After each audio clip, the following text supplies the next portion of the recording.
જોઈને જ મોંમાં પાણી આવી ગયું ને? આ છે મેક્સિકન ઘૂઘરા. ગુજરાતી ડીશ ઘૂઘરાને એક મેક્સિકન ટચ આપીને આજે મેં બનાવ્યા છે મેક્સિકન ઘૂઘરા. તો ચલો આજે રેસીપી સ્ટાર્ટ કરીએ. સૌથી પહેલાં આપણે એક સ્ટફિંગ તૈયાર કરીશું. એના માટે એક પેનમાં 1 ચમચી ઘી, તેલ લઈને શાકભાજી સોટે કરી લઈશું. શાકભાજીમાં onion, red capsicum, green capsicum, yellow capsicum અને મકાઈનો ઉપયોગ કર્યો છે. તેમાં મેયોનીઝ, ચીલી ફ્લેક્સ, ઓરેગાનો અને મોઝરેલા ચીઝ ઉમેરીને મિક્સ કરી લઈશું. ત્યારબાદ થોડું મીઠું ઉમેરશું. મીઠુંનો ઉપયોગ આપણે વધારે નથી કરવાનો કારણ કે આપણે એમાં ચીઝ ઉમેર્યું છે. ત્યારબાદ આપણે ઘૂઘરા માટે લોટ બાંધી લઈશું. લોટ બાંધવા માટે મેદો, મીઠું, તેલ અને પાણીનો ઉપયોગ કર્યો છે. તો તમે જોઈ શકો છો આપણો લોટ એકદમ રેડી છે.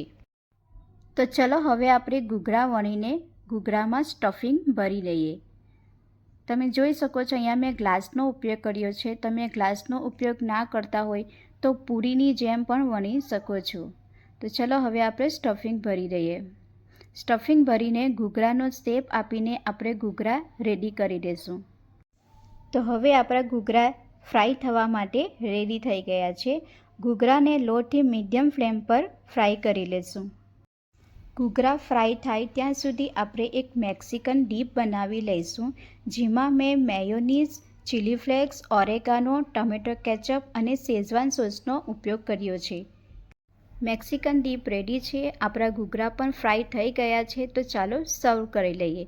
એક ડીશમાં ઘૂઘરા લઈને એના ઉપર મેક્સિકન ડીપ, દારમ, સેવ અને ચીઝ નાખીને આપણે સર્વ કરી લઈશું. તો રેડી છે આપણા મેક્સિકન ઘૂઘરા.